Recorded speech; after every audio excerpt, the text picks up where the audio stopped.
To build on our knowledge of nouns, let's talk about how we show that something belongs to someone. We use a specific punctuation mark to show ownership.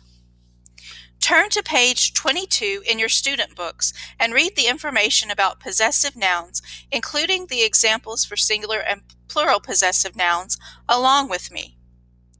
Singular possessive nouns add apostrophe s to show ownership or possession. For example, the man apostrophe s name was Mr. Sir. Plural possessive nouns add s apostrophe to show ownership or possession. Example, the boys apostrophe shovels served as measuring sticks. Apostrophe is a weird word. Say it with me. Apostrophe. What is the name of the punctuation mark we use to show possession? Apostrophes are tricky because they have different uses and meanings. What makes apostrophes so tricky? Now we'll read some sentences from The Science of Catching Criminals and Holes. Let's look at part A. Read the sentences and underline the possessive nouns. Write an S above the singular possessive nouns and a P above the plural possessive nouns. Let's look at the first sentence. Number 1. As he signed his name, the snake's rattle on his tattoo seemed to wiggle. I see a word with an apostrophe, but I have to make sure it's being used to create a possessive pronoun. Snake's rattle makes me think that the rattle belongs to the snake, so it sounds like a possessive noun. I will underline it. Next, I have to determine if it's singular or plural. If I cover up the apostrophe s, the word snake is left. Covering up the apostrophe s lets us see what word was there before the apostrophe was added. Snake is singular, so I will write an S above the word.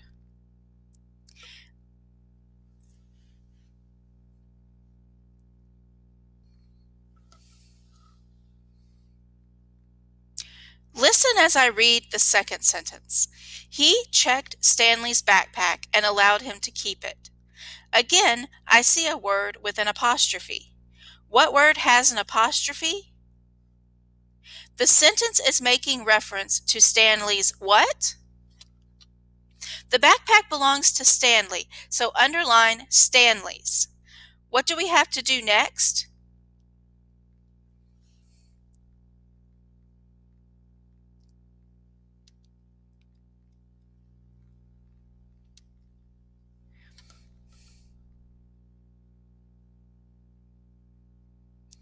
Yes, so we cover up the apostrophe S, and what's left?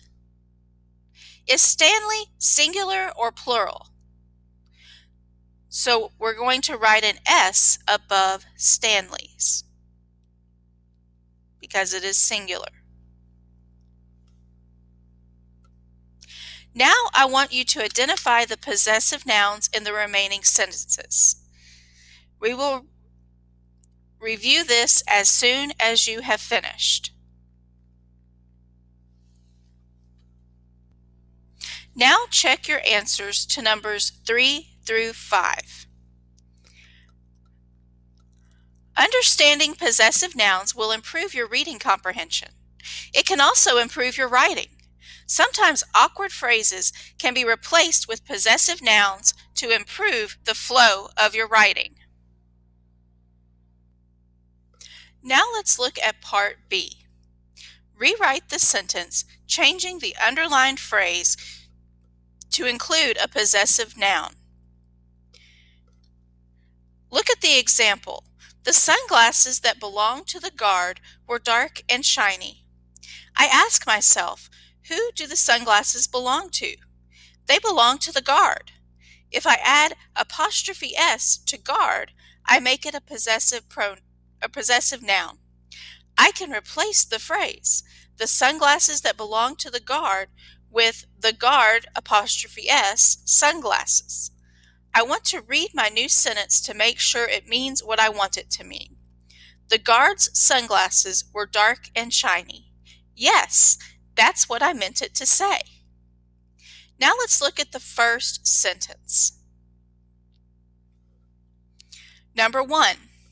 The jumpsuit that belonged to Stanley was orange.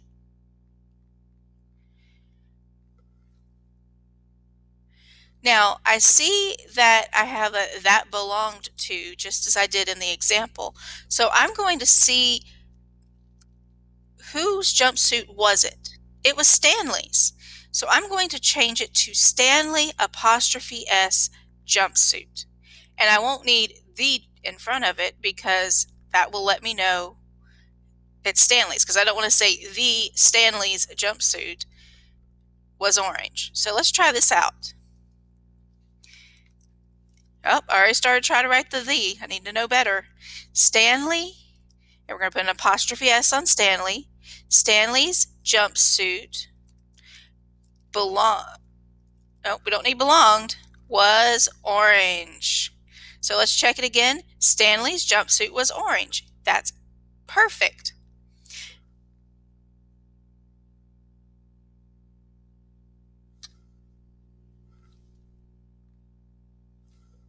Now let's look at number 2. The testimony of the eyewitness was false. Okay, so I have of the eyewitness, and I think that might be our clue. Whose testimony was it? It was the eyewitness's testimony. Now this one's going to be interesting because eyewitness is singular, but it ends in an S. So this one may end up looking kind of awkward. The eyewitness, and we're going to go ahead and write it as we normally would, and we're still going to put an apostrophe S. So it's SS apostrophe S. And I know it looks awkward, but it is correct. The eyewitness's testimony was false. And we read it through, and it does make sense. We know it's the testimony that belongs to the eyewitness. So I want you to work on 3 through 5 by yourself, and then we will go over them. So now let's look at our remaining sentences. Number 3 becomes, investigators often find criminals' apostrophe after the S fingerprints at the scene of a crime.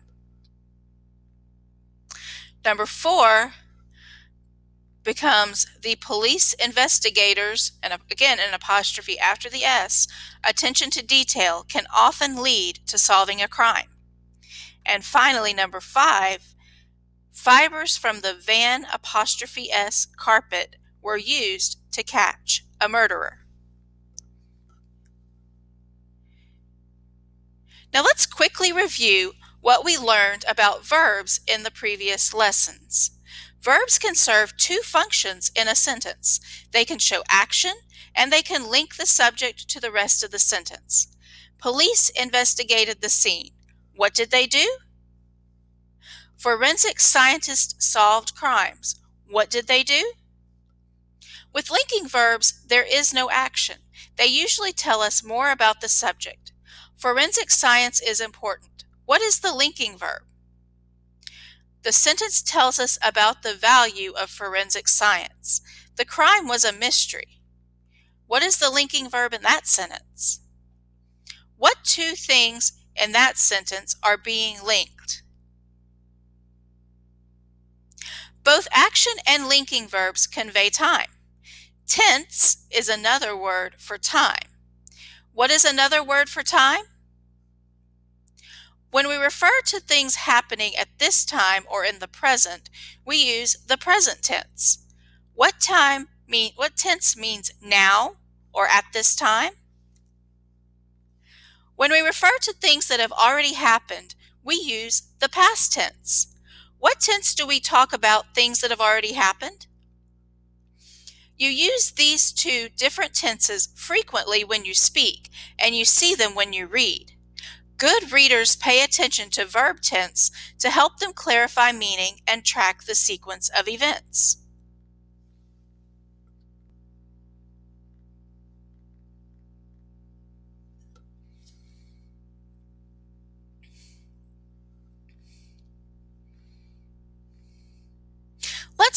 these sentences. Police look for clues. Scientists test for DNA. Investigators are careful. I am scared of the Ford Heights 4. In the first sentence, the verb look is in present tense. It means they do it now. To make look past tense, we add ed. Police looked for clues. Now it means they did it before. In the next sentence, the verb test is in the present tense. It means scientists do it now. They have not finished. How do we make test past tense? That's right, we add an ed, so it becomes scientists tested for DNA. For regular action verbs, we add an ed to express the past tense.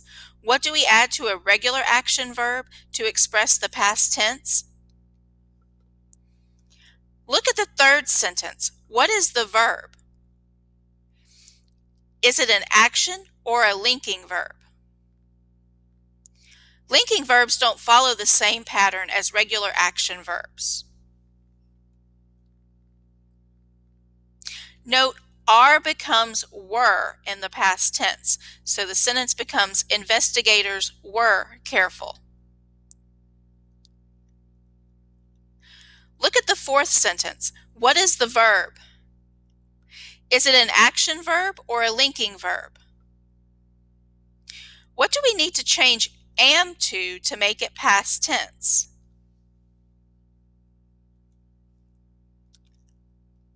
That's right.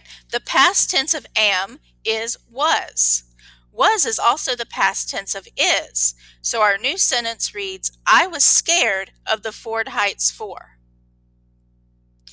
Now we're going to go back and look at page 23 in the student book.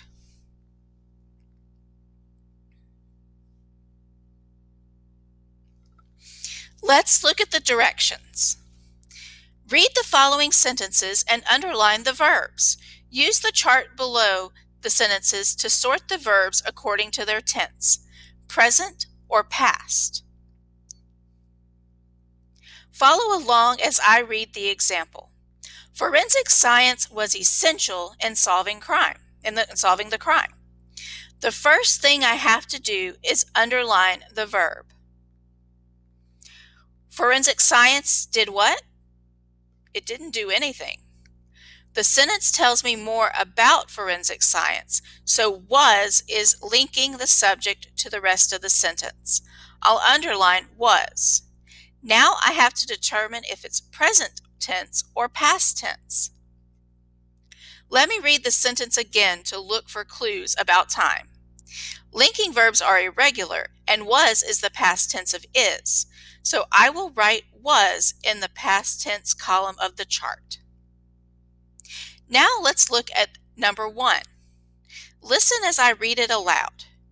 Investigators carefully preserve the crime scene. Who or what is the sentence about? The investigators, that's right. What do they do? Preserve is the verb, and so I'm going to underline it. Is it an action or a linking verb? What do we do next? Now we have to determine if it's present or past tense. Is there an ed on the end? Because we were able to answer the what did they do question, we know it is an action verb and that it doesn't end in ed. It must be present tense. So what's the last step? That's right, we need to write it in the present tense verb column. Now, I want you to do the same with the remaining sentences. Don't forget to sort the verbs into their chart.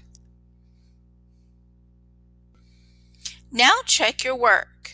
If you'll notice, in number 2, the verb is take and it is present tense. In number 3, the verb is and it is also in present tense. In number 4, the verb is matched with an ed, meaning it's in past tense.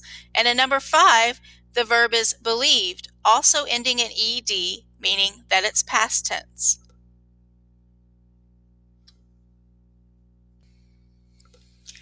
In a previous lesson, I introduced you to a sentence writing process called masterpiece sentences. Today, you will continue working on building basic sentences using the questions in Stage 1. Please turn to page 24 in your student book, and let's look at the directions. Write a Stage 1 masterpiece sentence next to each picture. Answer the 3 questions: who or what, did what, and to what. Remember to capitalize and punctuate each sentence correctly. Remember to look at the process chart on page 9 if you need more support. Let's do the first one together. What is going on in that picture? Who is or what is doing something?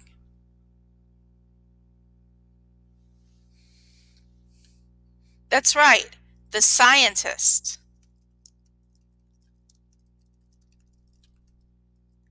And what is the scientist doing?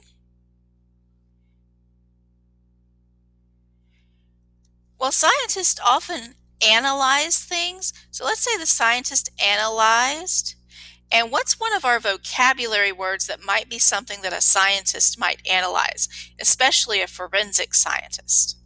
That's right, the fibers. So I want you to go ahead and do the same for the remaining 2 pictures. Look at the sentences. Do yours look different from mine? That's okay, as long as you answer the questions who or what, did what, and to what. The sentences you have just created are base sentences. Stage 1 questions help us build the core of a sentence, in other words, the simple subject and the simple predicate. When we read text, the sentences often have more than one noun, and sometimes they have more than one verb. It's our job as readers to determine the main noun or subject and the main verb or predicate. We must do this to make sure we understand the meaning of the sentence.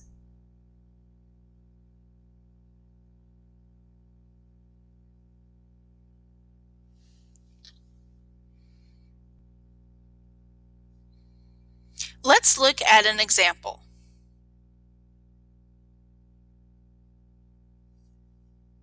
On Friday, Mrs. Jones loudly told us to stop playing around. Our simple subject is Mrs. Jones.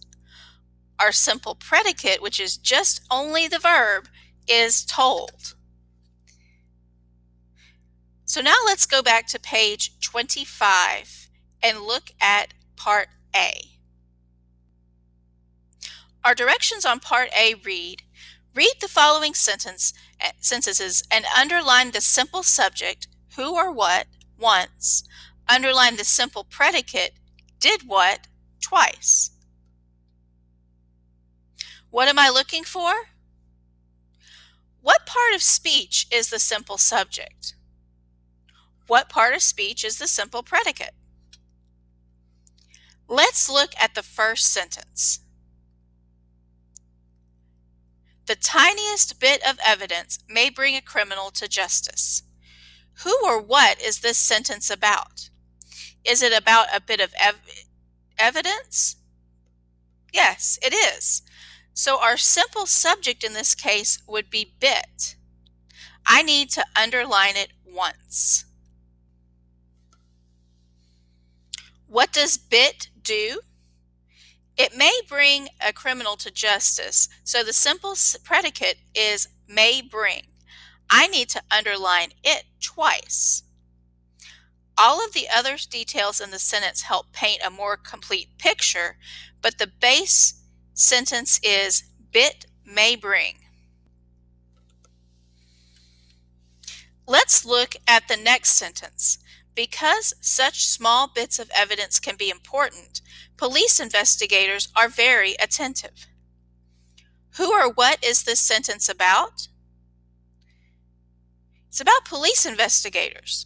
So out of that, what would be the simple subject? It's investigators, so we're going to underline investigators. So we're going to underline investigators once. What do investigators do? Nothing in this sentence. So what is this? There is no action verb. What is the sentence saying about the investigators? That they're very attentive. So what is the linking verb then? Are is. So what is our simple predicate? Are. So we need to underline that twice. Now, at the beginning of the sentence, you have what looks like a sentence on its own with a subject and a verb, but it begins with that beginning of the sentence is a clause, and it sets off from the rest of the sentence with a comma, and we have the word because in front of it that lets us know that it's not going to be able to function by itself as a sentence. Now let's complete the remaining items in Part A.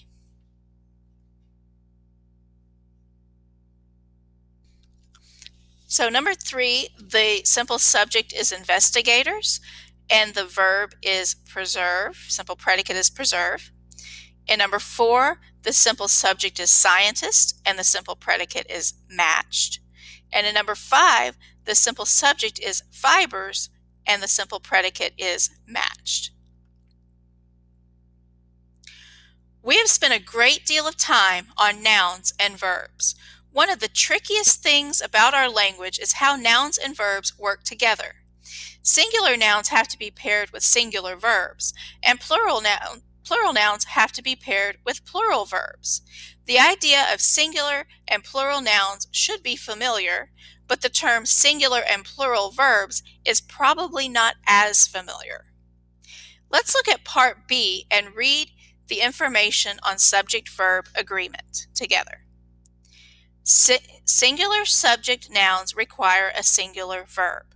Plural subject nouns require a plural verb.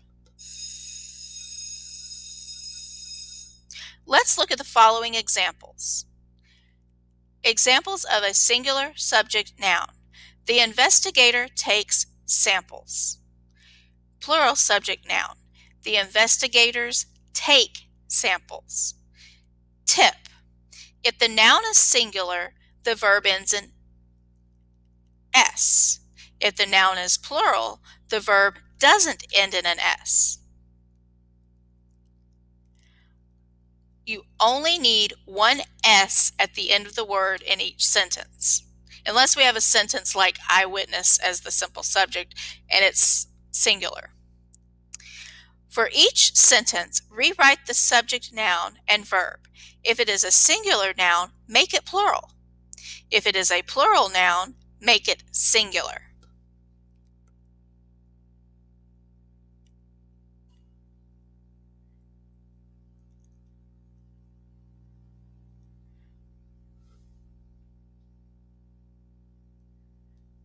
Let's look at the example sentences.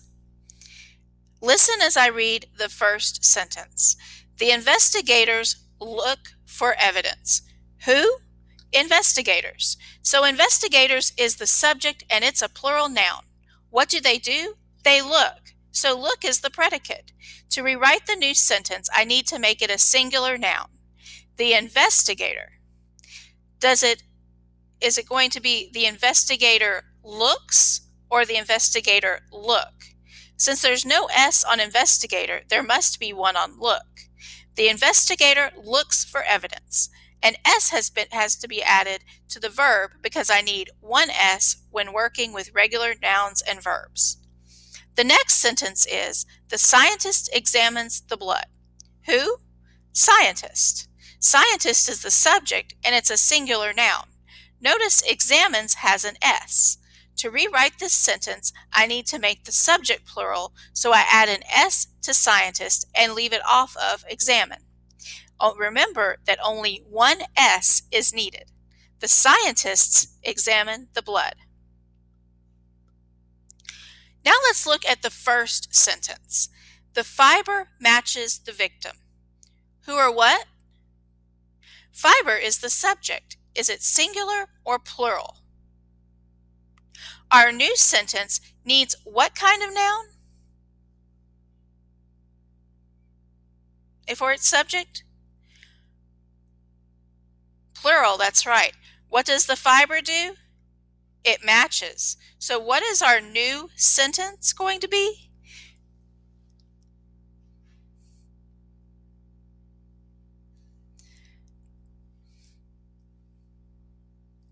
The fibers, again putting that S on the end, match, taking off that ES, the victim.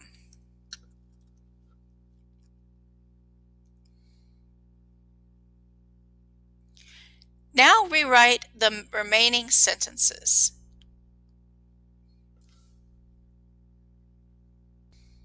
Now let's look at the answers. Number 2 becomes, a policeman discovers a van. Now sometimes you're going to have to add words or change words that already exist in the sentence beyond the simple subject and simple predicate. Number 3, the boys claim to be eyewitnesses. If you're going to make boys plural, you have to make eyewitnesses plural. Number 4, the test proves their innocence. And number 5, a criminal leaves evidence at a crime scene. Now let's look at the example on the board. Mia and Jason blank books about forensic science. We're going to complete that sentence with the present tense form of the verb read. So what will that sentence become? That's right. Mia and Jason read books about forensic science.